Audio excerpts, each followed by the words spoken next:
కేవలం దీని పక్కదారి పట్టించడం కొరకు రకరకాల డ్రామాలు వేస్తున్నారు, ప్రజలకు సంబంధం లేని విషయాలపైన మాట్లాడుతున్నారు. ముఖ్యమంత్రి దిగజారుడు భాష కేవలం దీని నుంచి పక్కదారి పట్టించడం కొరకు కేసీఆర్ మీద ముఖ్యమంత్రి పేలుతున్న అవాకులు చెవాకులు మళ్ళీ యువతర వైపు నుంచి వెళ్ళి అదే పద్ధతిలో దాడి జరగాలని, రైతాంగ సమస్యలు పక్కకు పోవాలని చెప్పి ఒక పథకం ప్రకారం ఇటువంటివి చేస్తున్నాడు. ఏమన్నాడు కేసీఆర్? నిన్ను ప్రజానికానికి గుర్తు చేస్తున్నా, మిమ్మల్ని కూడా అడుగుతున్నా మీడియా మిత్రుల్ని. గత 11 నెలల కాలంలో ఆ పార్లమెంట్ ఎన్నికల 10 రోజులు తప్ప కేసీఆర్ ఎప్పుడైనా ఈ రోజు వరకు ఒక్కసారి ముఖ్యమంత్రి రేవంత్ రెడ్డినో ఇంకొన్నో ఒక మాట అడిగిండా అన్నాడా? మీ రాహుల్ జోలికి వచ్చిండా? కేసీఆర్ నిజమే లేనే లేడు. కేసీఆర్ను మర్చిపోయారు అనుకున్న కేసీఆర్ గురించి నువ్వెందుకు భయపడుతున్నావు? రోజు అందరికంటే ఈ రాష్ట్రంలో ఎక్కువ యాద్ చేసుకుంటుంది కేసీఆర్ను నువ్వే కదా ముఖ్యమంత్రి. లేనే లేని కేసీఆర్ గురించి నీకు ఎందుకు భయం? కేసీఆర్ని కాదు, కేసీఆర్ నీడని కూడా చూడలేదు కదా నువ్వు. ఎందుకు భయపడుతున్నావు? ఎందుకు మాట్లాడుతున్నావు ఆ చెత్త మాటలన్నీ? ఎందుకు ఆ రోత మాటలన్నీ మాట్లాడుతున్నావు? మూసికి మించిన కంపుతోనే నువ్వు నీ మంత్రులు దేని మాట్లాడుతున్నారు? ఎందుకు వణుకుతున్నారు? తేలిపోయింది మీ చేతగానితనం, మీ దొంగతనం, మీ ద్రోహం బయటపడిపోయింది ప్రజల్లో.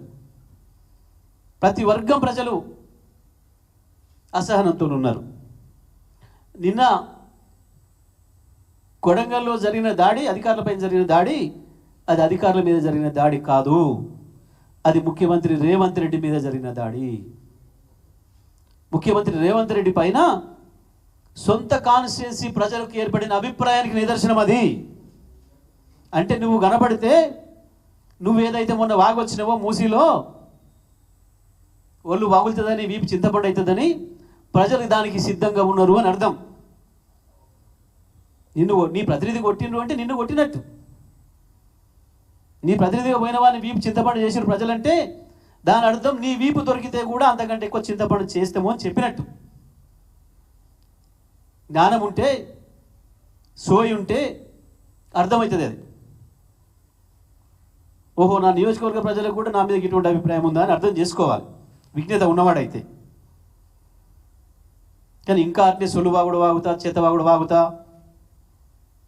కేసీఆర్ నోటుకు వచ్చినట్టు బూతులు తిట్టి టైంపాస్ చేస్తా కాంగ్రెస్ కార్యకర్తలే అంటున్నారు. కాంగ్రెస్ కార్యకర్తలు చాలామంది నాకు పొద్దు నుంచి ఫోన్లు చేస్తున్నారు. అన్నా నిజమే, మేమే అనుకుంటున్నాం ఆ మాట నిన్న నువ్వు చెప్పినావు. ఏమని కాంగ్రెస్ను ముంచిపోవడానికి వచ్చిండు. రేవంత్ రెడ్డికి కాంగ్రెస్ పట్ల ఏమాత్రం ప్రేమ లేదు, దీన్ని వాడుకున్నాడు కేవలం ముఖ్యమంత్రి కావడానికి. కానీ ఊర్లలో కొన్ని బూత్ మాటలను చెప్పుకుంటారు. అది నీకు మీ మంత్రులు మాట్లాడొస్తుంది మీడియా ముందరగా, మేము మాట్లాడలేం. మాకు కొంత సంస్కారవంతమైన భాష నేర్పిండు మా నాయకుడు కేసీఆర్ గారు, మేము వాడలేము కొన్ని పదాలు. కానీ గ్రామాల్లో ప్రజలు నువ్వు కాంగ్రెస్ పార్టీని వాడుకున్న తీరును వేరే దాంతో పోల్చి చెప్తున్నారు. ఆ పార్టీ ఉంటేంది పోతేంది నాకేంది అన్న భావనను వేరే వాళ్ళ పద్ధతుల్లో వాళ్ళ భాషలో మాట్లాడి చెప్పుకుంటున్నారు. గారకంగా వాడుతున్నావు కాంగ్రెస్ను అని చెప్పి. నిజమైన కాంగ్రెస్ కార్యకర్తలు భయపడుతున్నారు, బాధపడుతున్నారు. అన్నా మమ్మల్ని ఏదో 20 ఏళ్ళు ముంచిపోవడానికి వచ్చినట్టు కనబడుతుంది ఇది అని. చరిత్రలో ఏ పరిపాలకుడు రానంత గొప్ప పేరు తెచ్చుకున్నాడు. బహుశా కేసీఆర్ కంటే మంచి పేరు తెచ్చుకోవడం సాధ్యం కాదు, అంతకంటే మంచి పనులు చేయడం సాధ్యం కాదు. కాబట్టి ఈ రకంగా నన్ను తెచ్చుకుందాం అనుకుంటున్నట్టున్నాడు. చరిత్రలో ఏదైనా రికార్డే కదా, రాముడిదైనా రికార్డే, రావణాసురుడిదైన రికార్డే,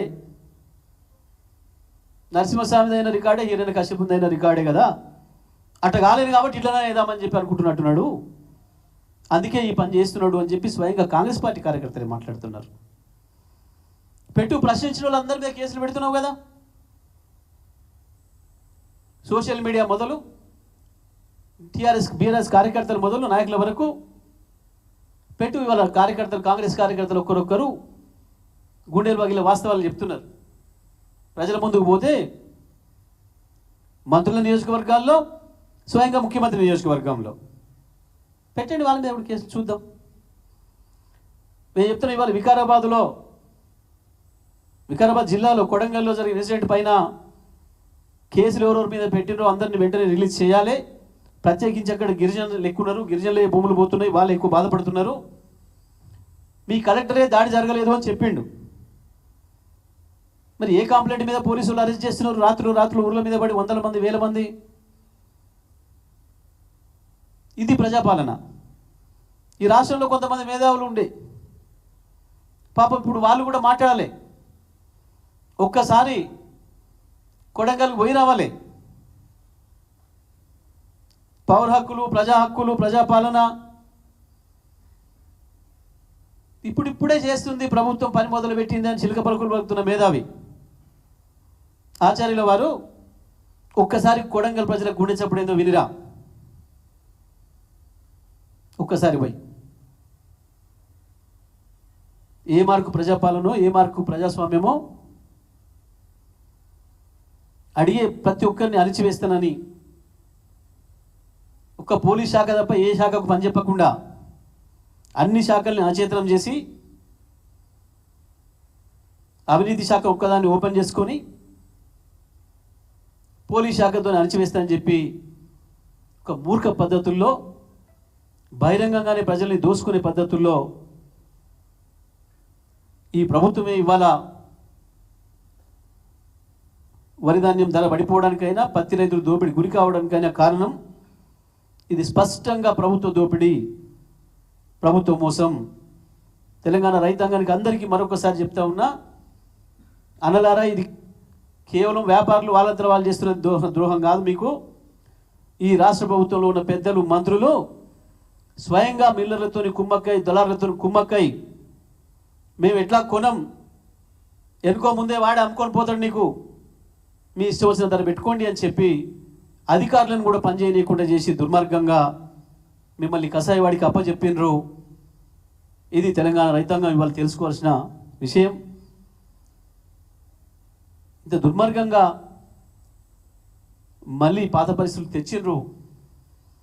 మేము డిమాండ్ చేస్తున్నాం, వెంటనే ఎట్టి పరిస్థితులలో కూడా రైతాంగానికి ఎంఎస్పి ఏదైతుందో మద్దతు ధర, దానిపైన 500 బోనసు పత్తికి కానీ వడ్లకు కానీ మీరు ఇస్తున్నది ఏదైతుందో చెయ్యాలి. వ్యవసాయ శాఖ మంత్రిని డిమాండ్ చేస్తున్న ఈరోజు, లేదా సివిల్ సప్లైస్ మంత్రి, ఇద్దరు ఎవరు సమాధానం చెప్తారో, ఈ రోజు వరకు